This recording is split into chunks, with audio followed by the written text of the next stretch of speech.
Hello, and thank you for joining me for a recorded reading. I am so thankful that you could be here with me in this present moment. If you're interested in booking a personal reading to dive deeper into some of the blockages and things that are currently going on in your reality, feel free to send me a message or reach out. Leave a comment. I would love to connect. So I am going to pull some cards. Ooh.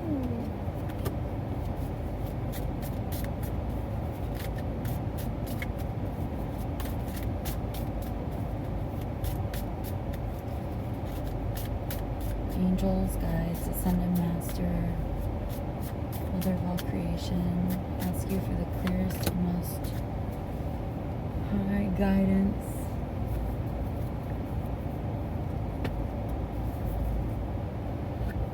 Okay. The first three cards that we got are the Watcher, which is the Queen of Mirrors, which is the Queen of Cups. So this is, well, I'm definitely getting a crone energy. It's interesting the energies that are coming through. It seems like you're going through a big time of change right now, currently in your reality. And really, I feel that it's kind of overwhelming, like, oh man, I've just gone through this for so long. And when is it going to end? When is this period of the tower going to really finish? Is there a light at the end of the tunnel? If this is heaven, when does that really start becoming my reality? There's been a lot of people coming in and out of your existence that have tested you and taken advantage of you. It's a test to see whether or not we're going to fall into old patterns and really continuing to give our energy and allow it to be taken without reciprocity. So the Queen of Mirrors is the Queen of Cups, and she is wise, and she can see her reflection in others, but she also has discernment. So if you're weary and tired, maybe it's time for self-love. Maybe it's time to discern whether or not the people, places, and things in your life are actually serving you. It's interesting, in this deck, the Tower energy is represented by Kali. And Kali is the destruction energy. Do you feel like there's areas in your life that are coming down? All fall down. Ring around the rosy, pocket full of posy. Ashes, ashes, we all fall down. We all do fall down.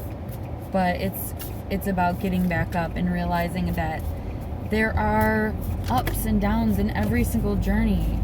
There's going to be a hill, but at the end of that hill, you go down so fast and it's so fun. And you lose your stomach, you lose everything from the moment before because nothing else matters.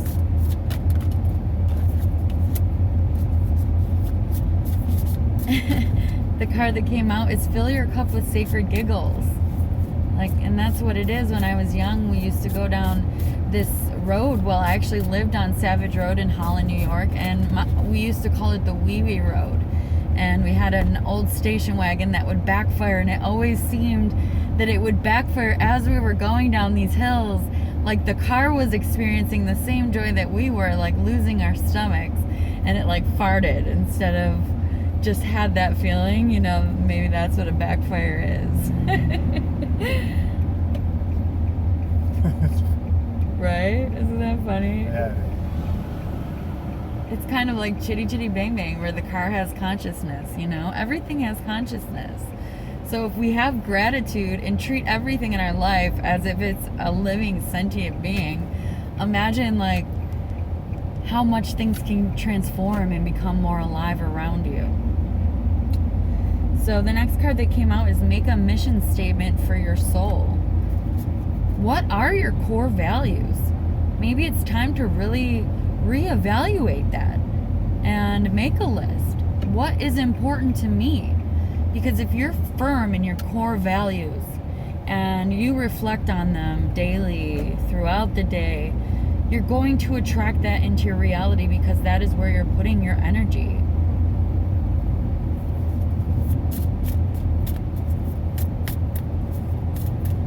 You want to manifest friends, you want to manifest family, a relationship with somebody who feels the same way at the depths of their soul as you do, who likes to do the same things, who enjoys simply just being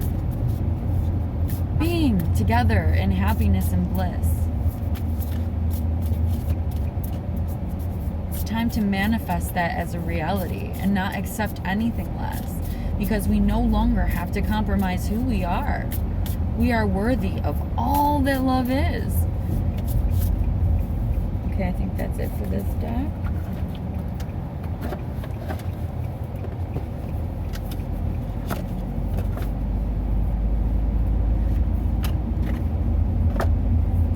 I love this deck. It's the Oracle of Ascendance. It's a bunch of symbols.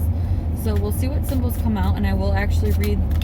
Oh my gosh, it's the Earth one. It's connecting to the Earth. That one's a big one, you know. Get out in Mother Nature. As human beings, we are meant to be the bridge between so many different things. The plants, the animals, all of the magical creatures, the fairies, the elves, the mermaids. We're meant to be that bridge between the physical and the etheric. Have that relationship.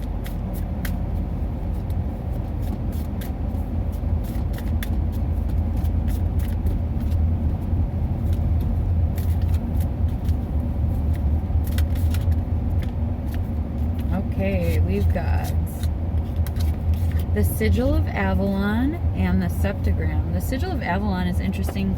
There is a character on this card. He looks like a wizard, kind of like Merlin. So I'm going to go ahead and check out what this says in the book.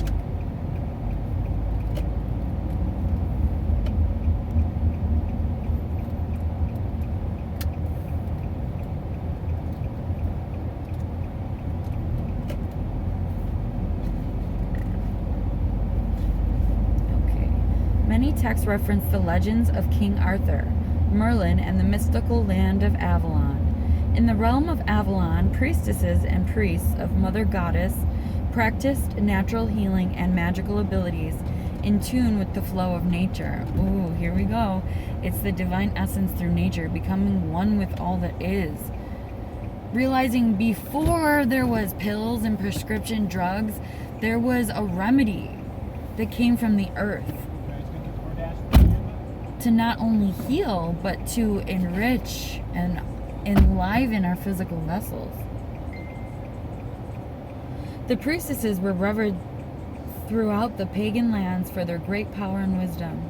Merlin is closely associated with Avalon because of his affiliation with that power and wisdom is granted by the goddess.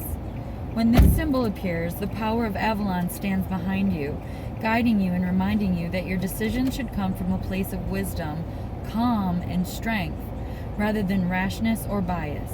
If your intuition is telling you something does not ring true, be reminded to listen to your inner self. When this card appears inverted, caution is advised in your inquiry. Take things slowly and make no quick decisions. More thought is needed. It's really feel into your heart. It's a beautiful, beautiful message. And the next is the Septagram.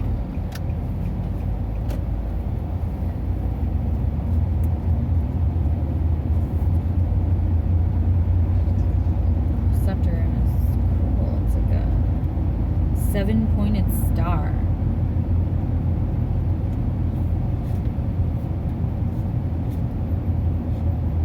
Which I love all stars. I just have to find the stars in here. Where are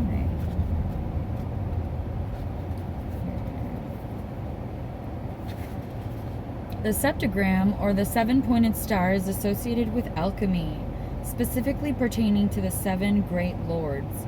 It represents mastery and knowledge over the energies of the 7 planets. The Knights Templar associated this symbol with the flow of energies throughout Earth that keeps everything in balance. The septagram also represents the elves and the fairy folk. Oh boy, I just said that. So it's considered a very magical symbol and a portal to the realms of the elves and the fairies. Interestingly enough, it is also a symbol of law enforcement officers, acting as a symbol of strength and protection. 7 is a very powerful number, cross-culturally aware, as well as numerologically. When it appears, you're asked to be introspective. Look within to solve the problems of the without. Your answer has already manifested.